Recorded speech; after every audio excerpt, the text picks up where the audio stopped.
Les sachets d'eau consommés et jetés ci et là peuvent servir à bien des choses qu'à des poubelles. C'est ce que nous fait savoir l'écologiste Franck Agnissan.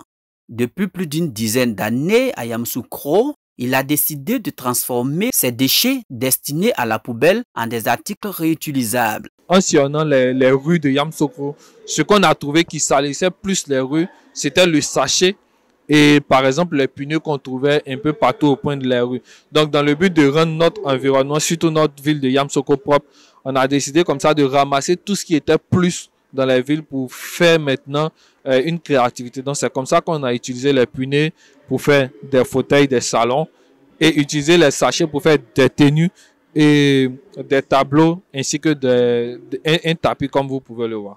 Rien ne se perd, tout se transforme. À chaque occasion, des tonnes de ces sachets sont collectés par Franck et ses collaborateurs. Objectif, recycler ces déchets qui jonchent les rues de la capitale politique afin de leur donner une nouvelle vie, les transformant en variété d'objets de valeur. Il y a ce tableau-là aussi qu'on a confectionné aussi avec de l'argile et des déchets plastiques. Comme vous le voyez, le tapis qui est là aussi est fait à base de sachets. Ce tapis-là, par exemple, on l'utilise pour faire des défilés ou bien pour faire des activités. Contribuer non seulement à lutter contre l'insalubrité, mais surtout participer à faire la promotion de la culture ivoirienne, c'est le pari de Franck. On organise des caravanes de sensibilisation avec nous, des jeunes qu'on prend. On sillonne les quartiers, les rues.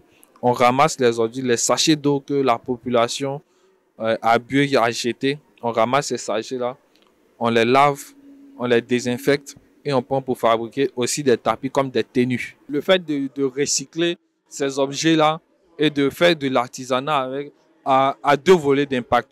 Le premier volet, c'est notre cadre qui devient sain. Le deuxième volet est que ça nous permet de subvenir à nos besoins. Effectivement, rien ne se perd, tout se transforme.